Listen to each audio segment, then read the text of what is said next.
Question number 13, सिद्ध कीजिए कि किसी त्रिभुज की तीनों भुजाओं के मध्य बिंदुओं को, तो ये ए बी का मध्य बिंदु है, ये बी सी का मध्य बिंदु है, ये ए सी का मध्य बिंदु को क्रमशः मिलाने पर, इनको क्रमशः मिला दिया। अब त्रिभुज बन गए कितने? चारों त्रिभुज चार बन गए, एक ये और एक ये, मैंने लिखा भी, ये चार बन गए। ये चारों त्रिभुज अपने मूल त्रिभुज के यानी कि ए बी सी के क्या होते हैं? समरूप होते हैं। हमें सिद्ध करना है। तो दिया है हमने डी ए बी का, ए बी सी का और एफ ए सी का मध्य बिंदु बता दिया और सिद्ध करना है, लिख दिया। इस प्रमेय को सिद्ध करने के लिए हमें एक नवी क्लास में प्रमेय पढ़ी थी, वो काम में लेनी है। क्या है वो प्रमेय? कि अगर त्रिभुज की दो भुजाओं के मध्य बिंदुओं को मिलाते, जैसे डी ए बी का है, एफ ए सी का है, तो ये दो भुजाओं को के मध्य बिंदुओं को मिलाने वाली रेखा है डी एफ। तो ये इस तीसरी भुजा बी सी के समांतर भी है और इसकी आधी भी है।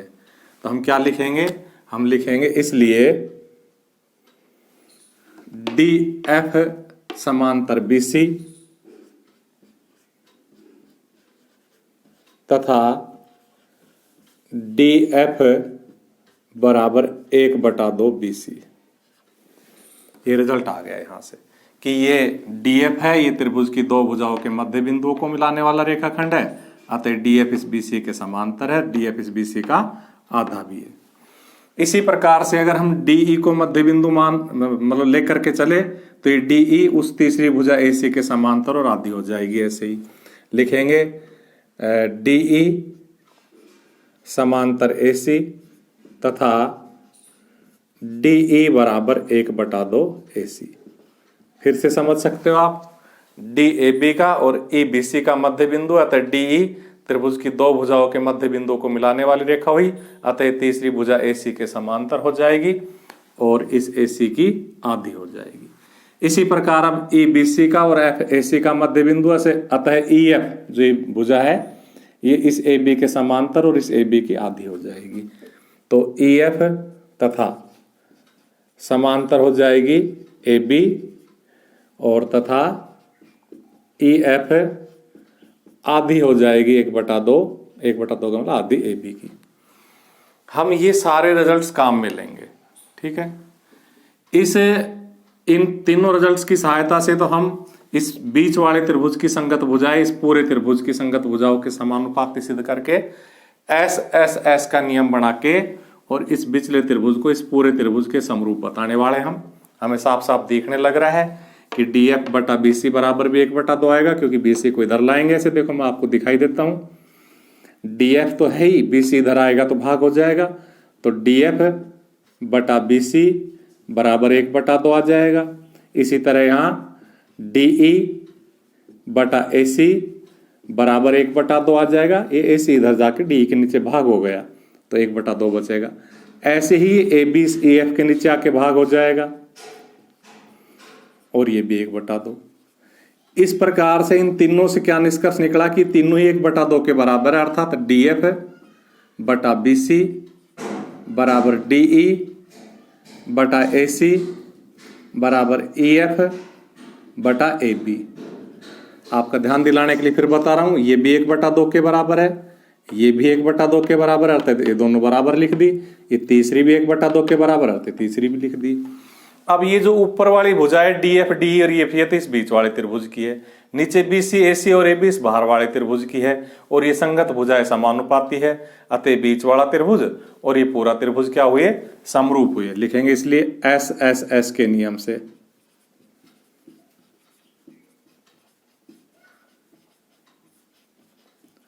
त्रिभुज डी ई एफ, कुछ भी लिख लो नाम, डी ई एफ समरूप है त्रिभुज। लेकिन दूसरा नाम अब हम अपने हिसाब से लिखेंगे, तो बजाय इसके कि हम ये नाम लिखे, हम पहले ये लिख लेते हैं एबीसी, क्योंकि हमें तीनों में एबीसी बनाना है। भाई हमको 4 बार एबीसी के समरूप त्रिभुज सिद्ध करना है ना, तो 4 बार एबीसी बना के रखेंगे, तो इधर वाला नाम हम इसके सहायता से लिखेंगे। तो देखो हमने AB12 पे रखा है, तो क्या होना चाहिए? EF12 पे होना चाहिए, तो यहां EF आ जाएगा। हमने BC23 पे रखा हुआ है और BC के साथ क्या है? DF, तो DF भी 23 पे होना चाहिए, तो देखो हो गया 23 पे DF। और बचा कुचा मिलान हो जाएगा AC से। तो AC 1 और 3 पे है तो क्या होना चाहिए, DE भी 1 और 3 पे होना चाहिए। हो गया, तो हमारा ये एक रिजल्ट आ गया। ऐसे ही हमें 3 रिजल्ट और निकालने हैं। अब हम बाकी के रिजल्ट्स निकालने के लिए इनकी सहायता लेंगे। देखो DF समांतर BC, हम सबसे पहले इसको इसके समांतर बता रहे हैं। अगर ये समांतर है तो ये कोण और ये कोण क्या हो जाएंगे, संगत कोण हो जाएंगे, ये बराबर हो जाएंगे। चाहे तो हम इन कोणों के नाम रख ले कि कोण 1 बराबर कोण 2। और इस प्रकार से हम इस त्रिभुज ऊपर वाले को पकड़ेंगे तो इसका नाम क्या हो जाएगा, ADF, और पूरे को पकड़ेंगे तो क्या नाम हो जाएगा, ABC। इन दोनों में एक एक तो ये कोण बराबर हो गए, ऊपरले त्रिभुज में तो कोण 1 और पूरे त्रिभुज में कोण 2। और दूसरा ये कोण है ही साध्य का, जब ऊपर ऊपर का बनता है तो भी कोण A बनता है, और जब पूरा त्रिभुज बनता है जब भी कोण A बनता है। तो हम 1 बराबर 2 तो इनकी सहायता से कर लेंगे। लिखेंगे चूंकि DF समांतर BC, कहां से आया, ये सिद्ध किया है हमने, ऊपर कर रखा है,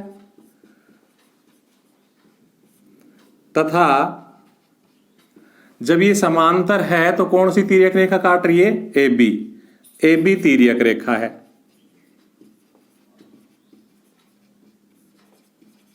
इसलिए कोण 1 बराबर कोण 2। और अब हम लिखेंगे त्रिभुज ADE व त्रिभुज ABC में, त्रिभुज ADE व त्रिभुज ABC में कोण A बराबर कोण A साध्य का, उभयनिष्ठ यानी कि, और कोण 1 बराबर कोण 2 सिद्ध किया हमने, कहां से, 2 से। इसलिए कोण कोण समरूपता से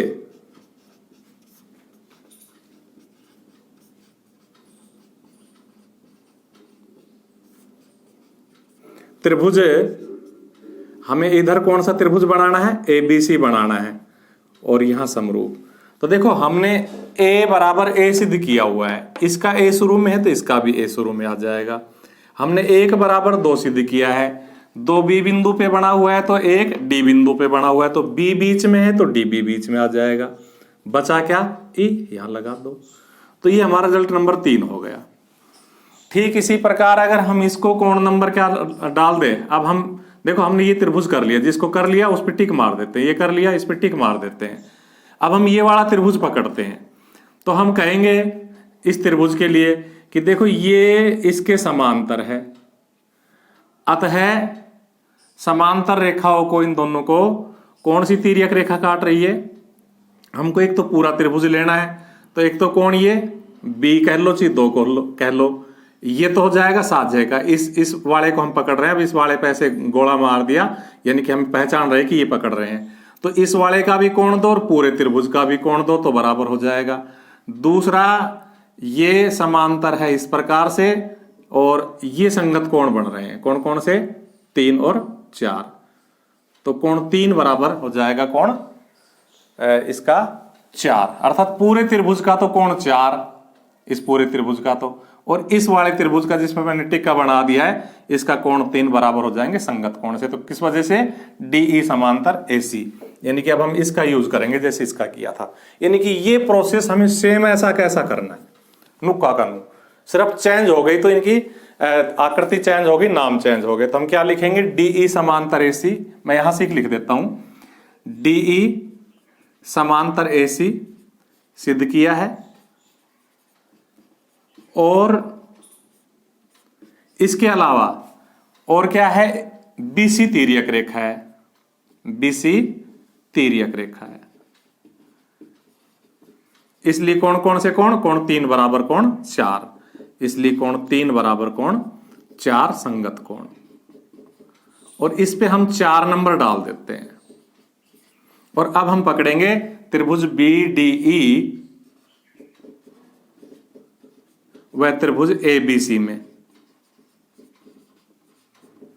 कोण B बराबर कोण B, उभयनिष्ठ। आप लाइन गिन लेना, बिल्कुल वैसा का वैसा हो रहा है जैसा ये हुआ था। नंबर 2 कोण 3 बराबर कोण 4 संगत कोण, नहीं संगत कोण नहीं 4 से, संगत कोण तो हमने ऊपर ही तर्क दे रखा है, इसलिए कोण कोण समरूपता से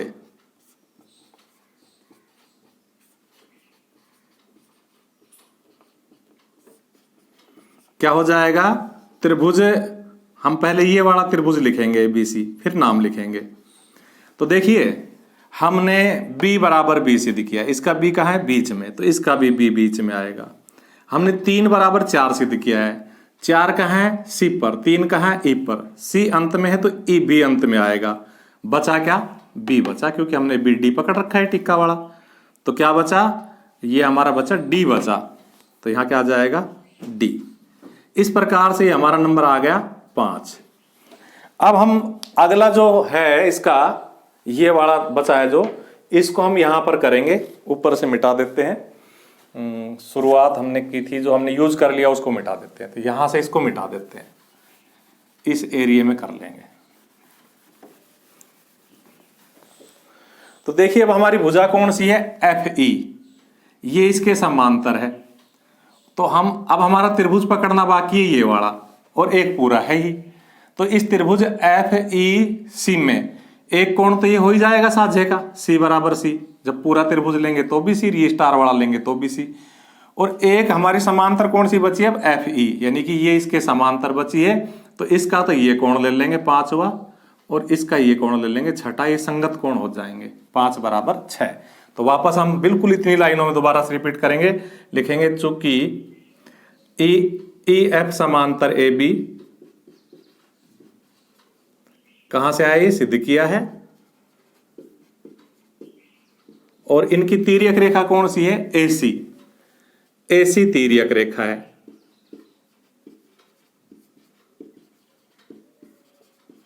इसलिए कोण 4 बराबर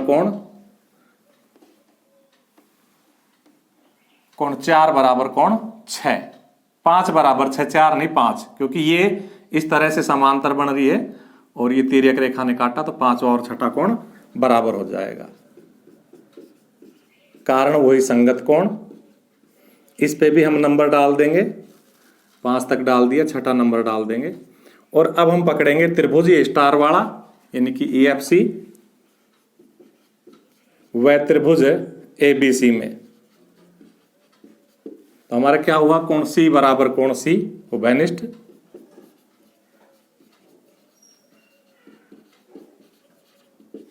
और कोण 5 बराबर कोण 6 से, और इस प्रकार से वही लिखेंगे, इसलिए कोण कोण समरूपता से।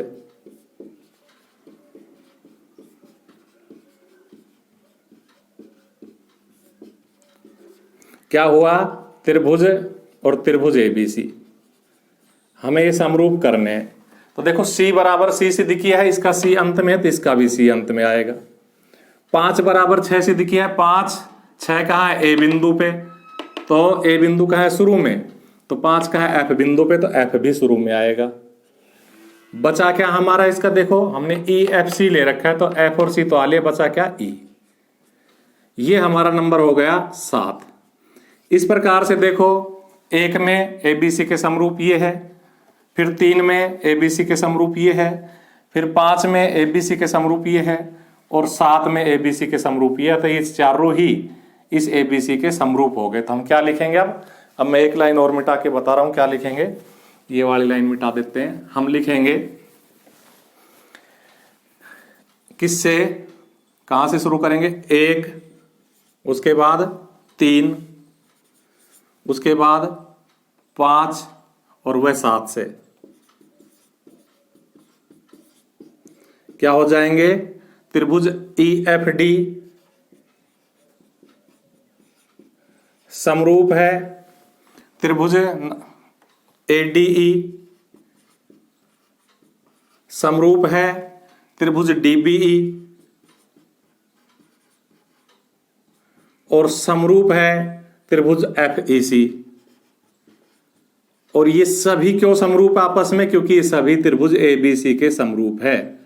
अतः जो ये चारों त्रिभुज है 1 2 3 4 ये अपने मूल त्रिभुज के समरूप है और यही हमें सिद्ध करना था।